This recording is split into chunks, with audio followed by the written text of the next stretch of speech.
conversation, nous interpeller, réagir par rapport à cette actualité. On va se poser notamment la question de ce qui se passe dans les coulisses de l'Assemblée nationale, ou en tout cas dans les votes à l'Assemblée nationale. Assiste-t-on à une grande alliance des contraires? On a pu apercevoir ça hier, par exemple, sur les votes de l'Algérie, ou encore hier soir fiscalement, on a vu une proposition du MoDem être amendée par le Parti socialiste avant d'être votée en partie par le Rassemblement national. À quoi on assiste? On va essayer de comprendre ça. Vous voulez participer à la conversation, ou même participer à la suivante qui va nous occuper entre 9h30 et 10h. La France au bout du fil, c'est vous, amis auditeurs. 0826 300 300. ISF, taxe Zuckman, retraite, impôts, économiquement, fait-il encore bon vivre en France? C'est tout un programme.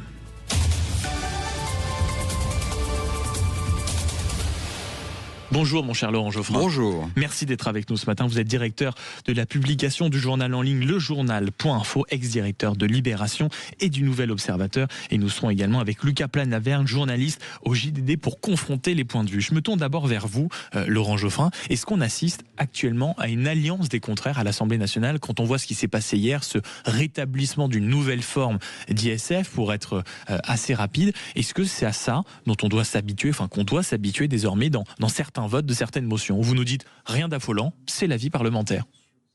À partir du moment où on cherche un compromis, c'est forcément un accord entre des forces contradictoires, par définition. Et donc, oui, il y aura certainement des votes sur lesquels il y aura des alliances inattendues. Ça me paraît logique. Il faut juger du fond, du contenu. Est-ce que cette nouvelle version de l'impôt sur la fortune est souhaitable ou pas? Tout le reste, c'est assez peu important, finalement.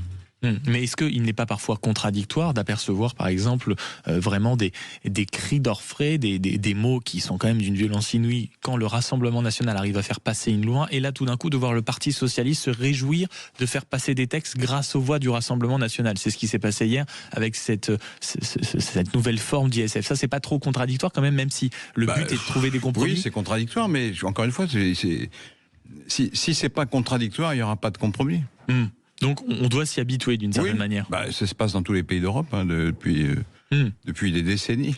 Donc il y a des alliances, mais qui sont parfois inattendues. Souvent inattendues, mais on prend souvent par exemple l'exemple de l'Allemagne. Oui. Globalement, on essaye d'avoir des forces qui n'ont pas, on va dire, tout en commun, mais ont quand même quelques atomes pour gouverner. Pour gouverner, bien sûr. Pour gouverner, oui, mais là il s'agit de faire ce sont des votes loi par loi. Donc il y a certaines lois qui emportent le suffrage de forces qui sont par ailleurs en désaccord complet sur d'autres sujets. Ça me paraît pas... Ça peut surprendre, on n'est pas habitué à ça en France, mais... en fait, c'est ça, c'est qu'on n'est pas habitué en France. L'impôt sur la fortune qui a été voté, les socialistes considèrent, si j'ai bien compris, que ça élargit l'assiette, et donc je suppose que le rendement sera plus important. En tout cas, ça va concerner un peu plus de gens, un peu plus de biens. On inclut des biens qui n'y étaient pas avant. Pour ça qu'ils l'ont voté. Et alors, si le rendement est le même ou s'il est inférieur, c'est une erreur. Mais normalement, je suppose qu'ils ont calculé ça et que ça doit être des meilleurs rendements. Que le Front National vote aussi le projet, on peut pas les empêcher de voter. Ils sont députés, ils sont là. Ce qui serait contestable, c'est de passer une alliance de l'eau et du feu, ou de la carpe et du lapin. Ça, d'accord, mais c'est pas des alliances, c'est des votes projet par projet. Et donc il y a des cas où effectivement le Front National se joint à telle ou telle faction pour faire passer une disposition qui lui convient. Et il faut parler de cette disposition, de savoir si elle est bonne ou mauvaise. Savoir qui la vote, c'est intéressant, mais c'est secondaire. Et c'est surtout que pour le moment, elle n'est pas encore définitivement validée, parce que ça va continuer. C'est un épisode, c'est une péripétie. De navette parlementaire. L'ordre, néanmoins, c'est entre 5 à 8 milliards, globalement, qu'on espère récupérer avec ce nouvel impôt. C'est plus qu'aujourd'hui. C'est plus qu'aujourd'hui. Donc les cris d'orfraie, oui, mais c'est le Rassemblement national à voter. S'il a voulu voter, tant mieux. Lucas Planaverne, bonjour. Bonjour. Comment vous observez-vous cette alliance parfois des contraires qui peut exister sur certains votes? Est-ce que, comme vient de le dire Laurent Geoffrin, il faut s'y habituer? C'est juste que nous, en France, on a peut-être un regard un peu neuf sur ça, et on peut être surpris encore, même dans la réaction des politiques, ou au contraire, quand même, c'est symptomatique d'un pays qui ne sait plus tellement où il va, y compris pour certaines forces politiques. Non, je suis assez d'accord. C'est-à-dire que c'est ce que le Premier ministre voulait, le retour du parlementarisme, du Parlement au centre du jeu. Je suis désolé, hein, j'ai un petit problème de voix, donc pardon les Ça auditeurs. arrive à des gens très bien. Et ça donne presque une voix de radio agréable. Il n'y aura pas de problème ce matin. Non, mais c'est ce que voulait le Premier ministre Sébastien Lecornu. Remettre le Parlement au centre du jeu, voter sur des sujets qui peuvent rassembler, qui peuvent diviser. Donc effectivement, sur ce sujet, ça se passe comme ça. Ça s'est passé cette semaine sur d'autres sujets de façon assez historique pour le Rassemblement national, avec des voix qu'il n'avait jamais eues jusqu'auparavant. Donc voilà, ça va dans ce sens dans un côté, ça le va dans l'autre. Je pense que c'est aussi ce qu'attendent les Français dans des moments comme ça où on a une assemblée divisée, sans majorité, voter sur des textes et avoir des majorités qui sont peut-être parfois, voilà, comme vous le dites, pas contre nature ou pas qu'on n'attend pas au premier abord. Mais voilà, et c'est aussi ça qu'on attend d'un Parlement avec ses forces, avec ce rapport de force en jeu, quoi. Et est-ce que, Laurent Geoffrin, ce qu'on voit, est-ce que ça va vraiment être une habitude? C'est-à-dire que, est-ce que sans s'en rendre compte, on est réellement en train de changer la nature du régime, ou alors, comme on l'entend, il faut peut-être très rapidement une dissolution, une nouvelle élection, parce qu'on a besoin de clarté. La France n'est pas habituée à fonctionner de cette façon. Ah, ça, elle n'est pas habituée, c'est sûr, parce que la Ve République, c'est pas sa philosophie. C'est un régime semi-présidentiel. Mais quand il n'y a pas de majorité à l'Assemblée, ce régime qui est assez souple, en fait, cette constitution qui est assez souple, est obligé de s'adapter, c'est-à-dire de transférer une grande partie du pouvoir à l'Assemblée. Bon, donc ça, c'est la nature des institutions. Est-ce qu'on pourrait s'y habituer, c'est-à-dire bon, sans aller jusqu'à exclure de temps en temps le 49.3? C'est les électeurs qui l'ont voulu, finalement. Peut-être qu'ils n'ont pas fait exprès, mais ils ont voulu, puisqu'ils n'ont pas donné de majorité à quiconque. À partir de ce moment-là, soit on redissout pour recommencer, mais il faut craindre que ça soit la même chose, parce qu'effectivement, le paysage politique français s'est scindé en trois grands blocs. À partir du moment où il y en a trois, aucun n'est majoritaire. Trois à peu près égaux, donc il n'y en a aucun qui est majoritaire, donc il y a forcément des alliances qui doivent se nouer pour prendre des décisions démocratiques. Oui, c'est mieux. C'est le député ce sont les députés qui décident.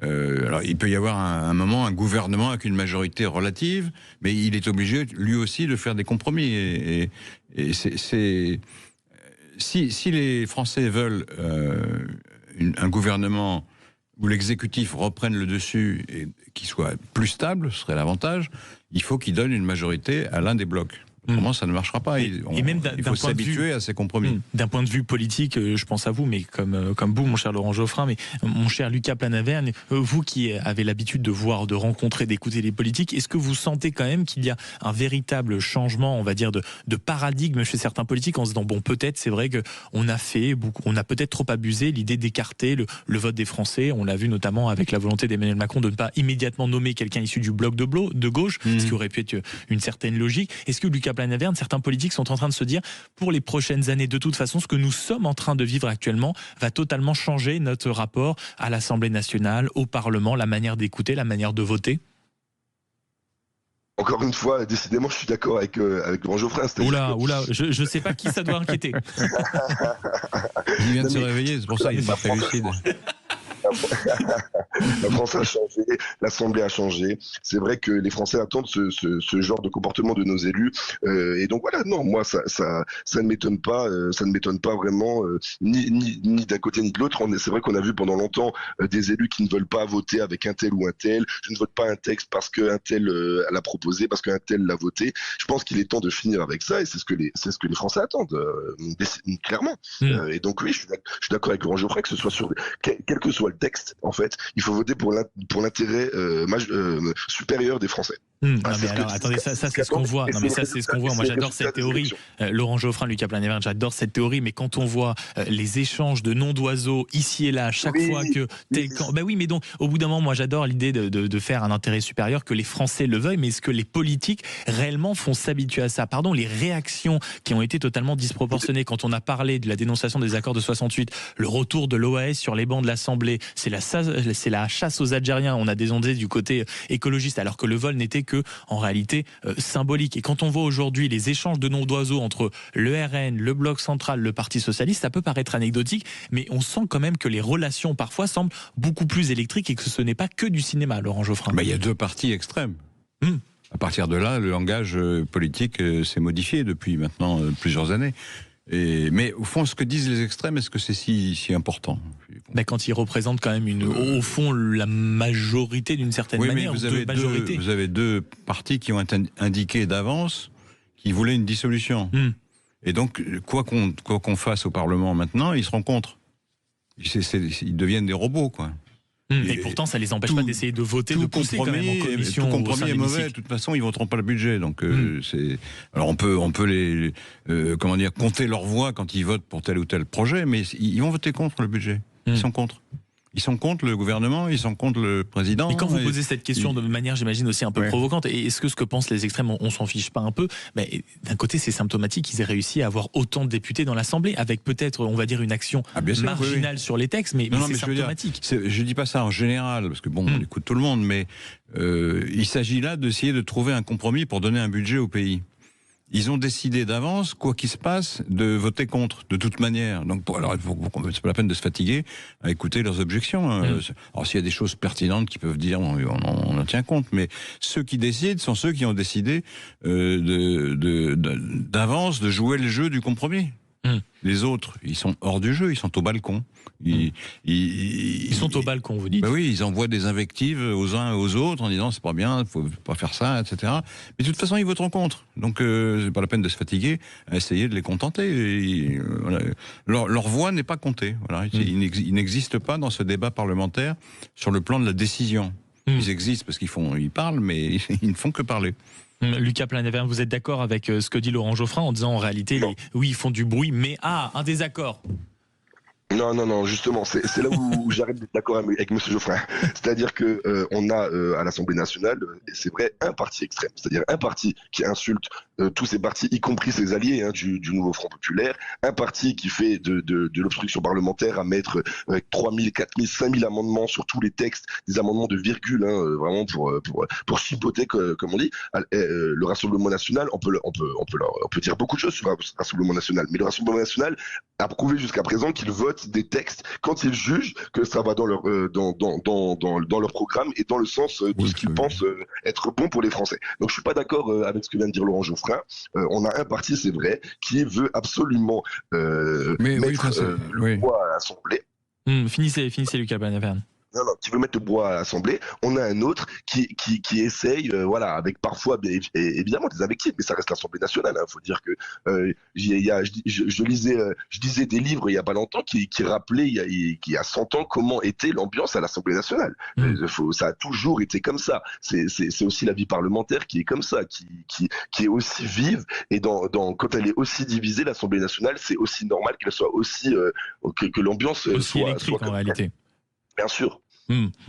Vote à l'Assemblée nationale, assiste-t-on à une grande alliance des contraires? Vous nous dites oui à 55%. Vous êtes en réalité très partagé, auditeur de Sud Radio, et ce n'est pas forcément une mauvaise chose. Par exemple, nous dit en réalité David, où vous avez la version plus pessimiste de Patrick qui nous dit qu'en réalité tout est bon pour garder sa France, tandis que la France passe malheureusement bien après. 0826 300 300 pour discuter avec nous et échanger notamment sur ce sujet entre 9h30 et 10h. Et cette question précisément, ISF, taxe Zuckman, retraite, impôts, économiquement, fait-il encore bon vivre en France? Est-ce que c'est un plaisir quand on est par exemple chef d'entreprise, retraité ou même salarié de vivre en France? Venez débattre avec nous entre 9h30 et 10h, la France au bout du fil. Ce sera vous, amis auditeurs. Et puis je remercie naturellement Laurent Geoffrin, directeur de la publication du journal en ligne, lejournal.info, ex-directeur de Libération et du Nouvel Obs. Et je cite également, mon cher Laurent, l'un de vos derniers livres, puisque vous écrivez le crime de Le Floch, Laurent Geoffrin, les révoltés de la forêt de Brocéliande. Si vous êtes